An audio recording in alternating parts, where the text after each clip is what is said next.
अपने पसंदीदा शो के फुल एपिसोड देखने के लिए अभी डाउनलोड करें दंगल प्ले ऐप।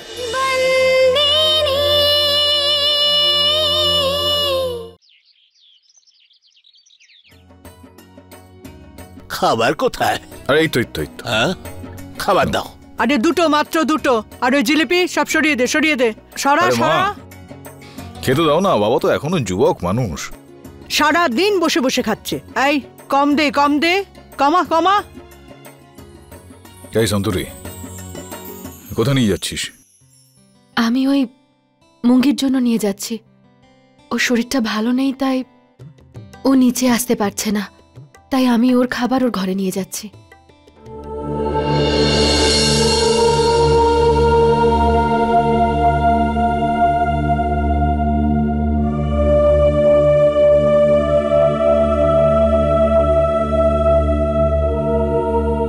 নে মুঙ্গি, খাবার খেয়ে নে।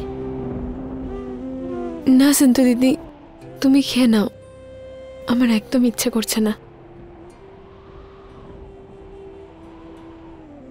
তুই জানিস, এটা তো ছোটবেলার অভ্যেস। ছোটবেলায় যখন তুই কোনো একটা বিষয় নিয়ে খুব রেগে যেতিস, তখন তোর সব রাগ খাবারের ওপর গিয়ে পড়ত। নে, এবার একটুখানি খেয়ে নে। সন্তু দিদি, আমার একদম খিদে নেই।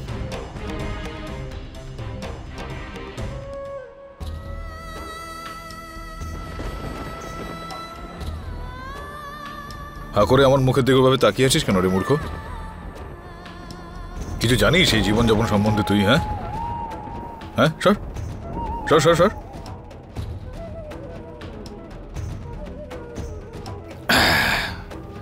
বস তুই এখানে, বস বস বস এখানে। এই যে তুই সন্তুরিকে মাত্র বলছিলি না এসব, যে তোর খিদে পাইনি, এটা মিথ্যা কথা বলেছিস তুই। আমি খবর পেয়েছি যে তোর মনের দুঃখ এখনো পর্যন্ত একটুও কমেনি। আর এরকম অবস্থায় খিদে টিদে পায় না। তোকে একটা কথা বলি শোন, এই যে এই যা যা ঘটনা ঘটলো তাতে তো তোর কোনো দোষ নেই। ওই গাধা ছেলেটা এগুলো করেছে, ও ভুল করেছে। আর ও তো এটাও টের পেল না যে ও তোকে হারিয়ে ও নিজের জীবনে ঠিক কি জিনিস হারালো। তুই আমাকে দেখ, আমি কত বড় বড় দুঃখ এসেছে আমার জীবনে বল, কিন্তু প্রত্যেক মুহূর্তে সবকটা দুঃখ থেকে আমি একটা বিষয় শিখেছি, যে বাবা যা যা ঘটনাই ঘটে না, ভালোর জন্যই সব ঘটে। সেই সময় আমরা সেটা বুঝে উঠতে পারি না, কিন্তু জীবনে পরবর্তীকালে সেটা বুঝতে পারা যায় যে ঠিক কি ভালো হলো তার জন্য। আর ভগবান যখন যা যা ভেবেচিন্তে মানুষের জন্য করেন না, তো সেক্ষেত্রে ভালোটার কথাই উনি বেশিরভাগ ভাবেন। তোকে একটা কথা বলবো, যা হয়ে গেছে সেটা একদম হয়ে গেছে। যা, যেটা হয়ে গেছে সেটা পুরো ভুলে যা। এখন থেকে, ঠিক এই মুহূর্ত থেকে নিজের জীবনটা আবারও তুই শুরু কর। এটাই তো জীবনের মজা রে মা। চল চল চল, আয় খেয়ে নে বাবা, খেয়ে নে। এখন এই নে, ঠিক মতো খেয়ে নে, তারপর জীবনের জন্য তৈরি হয়ে যা। কারখানায় যেতে হবে তো তোকে নাকি? কিন্তু জামাইবাবু। আরে এই কিন্তু ফিন্তু এই সমস্ত বিষয় একদম মাথা থেকে বাদ দে। হ্যাঁ, আজ তুই আমার গাড়িতে করে যাবি, ঠিক আছে? আমিও তোর সঙ্গে যাবো বলে ভেবেছিলাম। আমার আজকে একটা অত্যন্ত গুরুত্বপূর্ণ কাজ আছে, সে কারণে কালকে আমি তোর সঙ্গে যাব। আয় খেয়ে নে, মন শক্ত কর। আর যে কোনো জিনিসের যদি দরকার হয় না, তাহলে বাবাকে সঙ্গে সঙ্গে ডেকে নিবি, ঠিক আছে?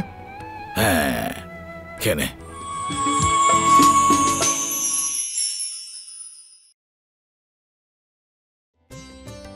কি হয়েছে? থ্যাংক ইউ মালিক। হ্যাঁ, ইংরেজ চলে গেছে, ওদের যে লেজটা ছিল না সেটা রেখে দিয়ে গেছে।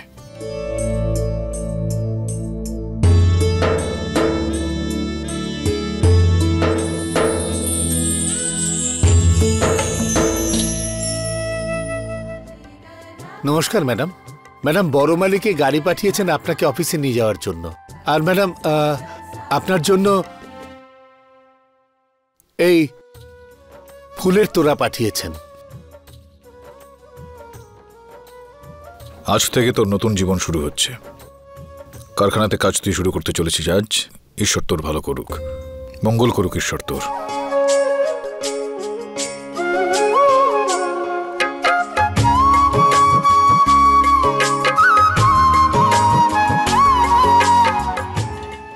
শোনো, আগে ড্রাইভার ম্যাডাম, গাড়ি বের করো। ম্যাডাম কথা হলো এই যে কি হয়েছে?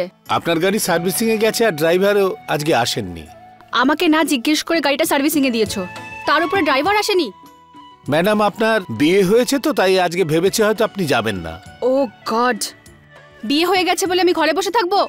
অফিসে যাব না আমি? ননসেন্স। আমি একবারও ছুটি নেওয়ার কথা ভাবলাম না, ড্রাইভার ছুটি নিয়ে নিল। দাঁড়াও, ওর 2 দিনের স্যালারি আমি ঠিক কেটে নেব।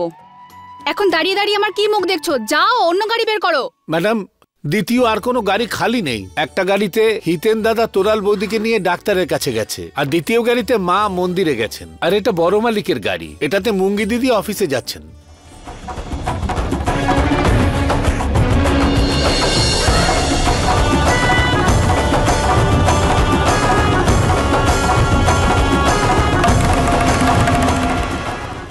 ঠিক আছে, আমি এই গাড়িতেই যাব, চলো।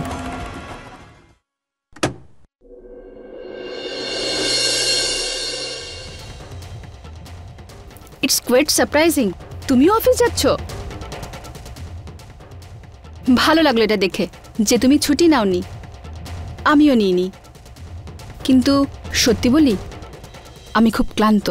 তুমি তো জানো বিয়ের সময় কত কাজকর্ম থাকে, তাই না? কিন্তু আমি কাজ থেকে পালিয়ে যাওয়ার, হেরে যাওয়া এটা শিখিনি। চলো ড্রাইভার, যাওয়া যাক।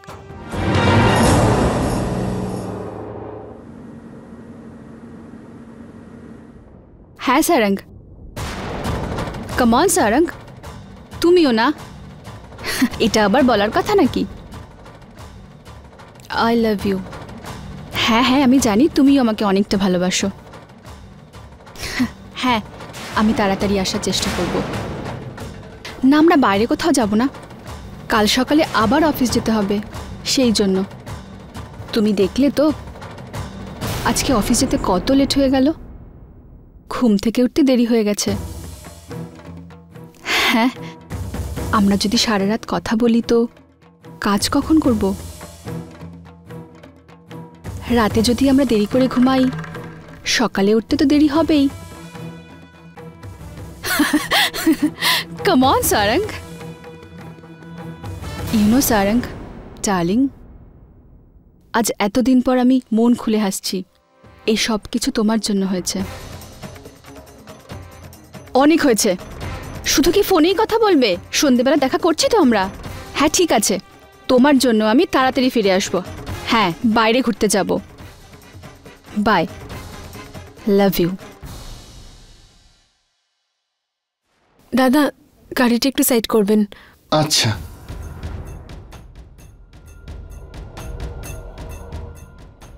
কি হলো? তুই গাড়ি থেকে নেমে যাচ্ছিস কেন? আমার শরীরটা ভালো লাগছে না। ও, শরীর খারাপ?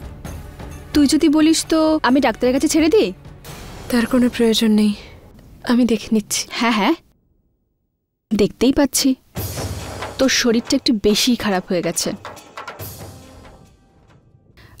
আই মিন, আমার কাছে কিছু ওষুধ আছে, তোর লাগবে? আমি বলেছি না, আমি দেখে নেব, আমার কিছু চাই না। ওকে, টেক কেয়ার।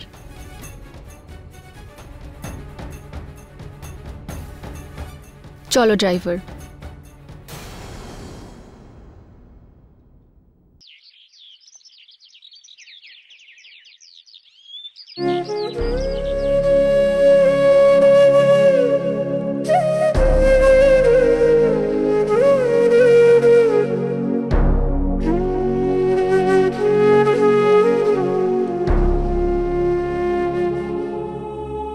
দাদু,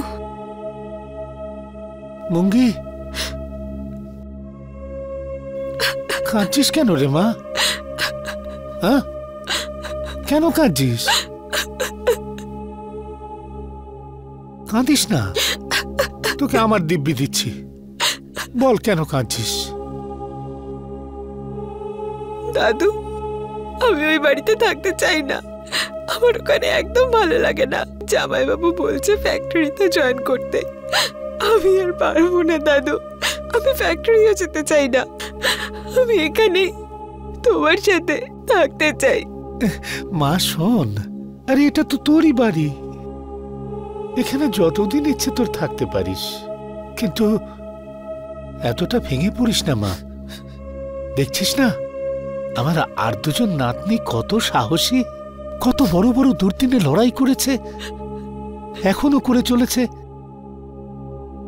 মা, তোর জীবনে অনেক বড় ঝড় এসেছে, কিন্তু এই ঝড়ের সঙ্গে তোকে লড়াই করে জিততে হবে। তুই তো অত্যন্ত ভাগ্যবতী মা, তোর সন্তু দিদি তোর সঙ্গে রয়েছে, খেমি দিদি রয়েছে, আর স্বয়ং মালিকও তোর সঙ্গে রয়েছে। সবাইকে দেখিয়ে দে এবার যে তুইও দুর্বল না। তুই তো আমার খুব বুদ্ধিমান আর সাহসী নাতনি। যদি তুই হেরে যাস তো আমিও হেরে যাব মা। তোরাই তো আমার শক্তি। দুর্দিনে মুখ ফিরিয়ে চলে যাওয়া তো দুর্বলের লক্ষণ। তুই আমার খুব সাহসী নাতনি না? যেটা হবার তো হয়ে গেছে, এখন আগামী দিনের কথা ভাব। বুঝলি তো মা? শান্ত হয়ে যা মা।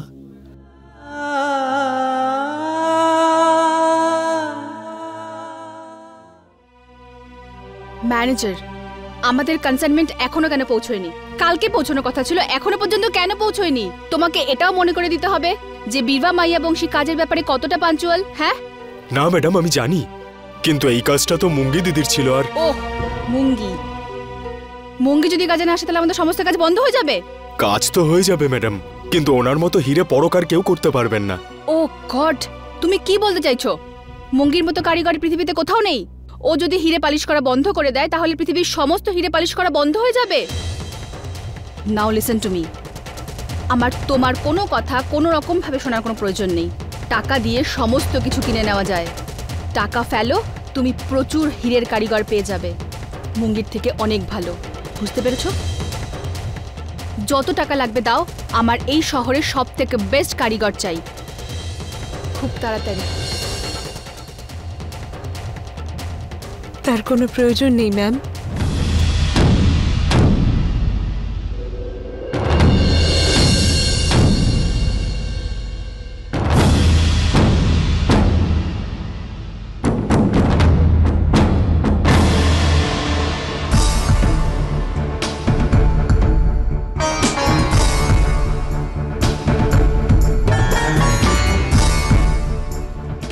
ম্যানেজার বাবু, আপনি এই হিরে আমার কেবিনে রেখে দিন, আমি সন্ধ্যার মধ্যে পালিশ করে দেব। ঠিক আছে।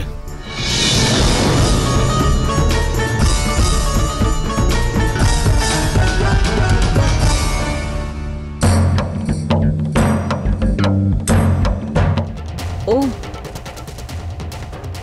হিরে পালিশ করার সাথে সাথে নিজের মনটাকে পালিশ করাও শিখে গেছে। এতটা কঠিন করে ফেলেছে মনটাকে। Not bad.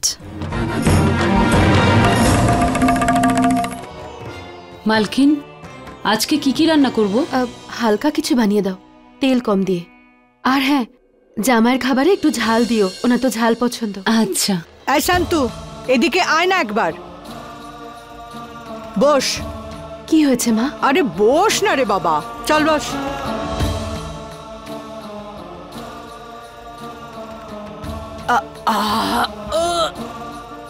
এই শান্তু, নে এই মোবাইলটা নে।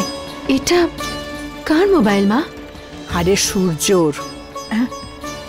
দেখ তো, আমি তো কিছু কিছু জিনিস বুঝতেই পারি না। দেখে বল না আমায়, কি সব খালি ছেলেদেরই নম্বর, মেয়েদের নেই? মা, আমি অন্য কারোর মোবাইল কি করে দেখতে পারি? আর যদি কোনো মেয়েদের নাম্বার থেকেও থাকে তাহলে তারা নিশ্চয়ই বন্ধুই হবে সূর্যর। যেমন ছেলেরা বন্ধু হয় তেমন তো মেয়েও বন্ধু হতে পারে, তাই না? মেয়েরা প্রেমিকাও তো হতে পারে, নাকি শুধু বন্ধুই হয়? মা, সেরকম কোনো ব্যাপার নেই। কেন না? মা, আমি জানি তো সূর্যকে, ওরকম নয়। ও কোনো মেয়েকে খারাপ চোখে দেখতেই পারে না। কেন পারে না? ওর বয়সী সব ছেলেরাই তো দেখছে, ও কেন নয়? খারাপ নজরে কেন দেখবে না? ও তো ছেলে। না মা, আমার সূর্য ওরকম নয়, আমি চিনি ওকে। কিন্তু কেন? এটা একজন মায়ের মন বলছে, আমার ছেলে এরকম হতেই পারে না। আমি চাই যে সূর্য সব মেয়েদেরকে খারাপ চোখে দেখুক। তোর বাবা যখন সূর্যের বয়সী ছিল তখন কত মেয়েদের বিরক্ত করত, তো সূর্য কেন করবে না? মা, আজকে তুমি ওষুধ খেয়েছো? হ্যাঁ, কেন? না, আমার মনে হচ্ছে আজ তোমার শরীরটা ঠিক নেই। আমার শরীর কি হলো? তোর মাথা ঠিক নেই। হ্যাঁ, দে দে আমাকে মোবাইলটা। কিছুই মাথায় ঢোকে না, কি বলবো ওকে। মা এসব কি কথা বলছে? মালকিন, কাপড় নিয়ে এসেছি, ভালো করে গুনে নিন মালকিন। এবার আমি সবটাই নিয়ে এসেছি। ওই আগে যে ভুল হয়েছিল, কাপড় কম হয়েছিল, এবার আর হবে না, ঠিক আছে? হ্যাঁ, এটা সে জড়ি দেওয়া শাড়িটা। ভালো করে পরিষ্কার করেছিলে তো? হ্যাঁ, ভালো করে ধুয়েছি। এই যে শেরওয়ানি, এই হলো শার্ট, ইম্পোর্টেড।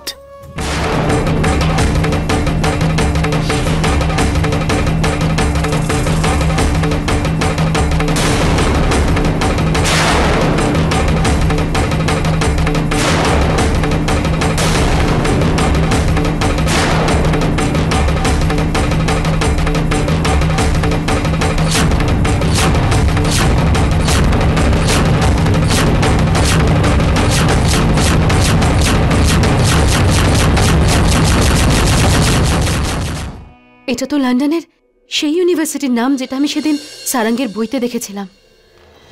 আচ্ছা, তুমি আমার সেলফোন কোথাও দেখেছো?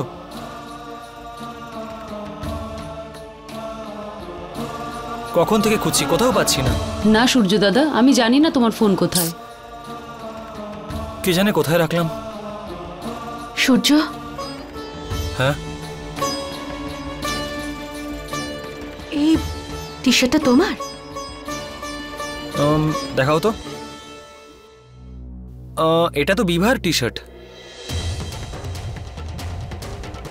লন্ডনে যে ইউনিভার্সিটিতে পড়াশোনা করছিল, এটা সেখানকার টি শার্ট। আমার ভালো লেগেছিল তাই চেয়ে নিয়েছিলাম। আমি নিজের সেলফোনটা এবার খুঁজে নিই।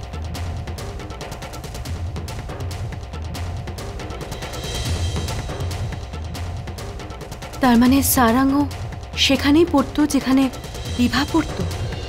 এমন নয় তো যে ওরা দুজন একই সঙ্গে ওখানে পড়তো? আর যদি সেরকমই হয়ে থাকে তাহলে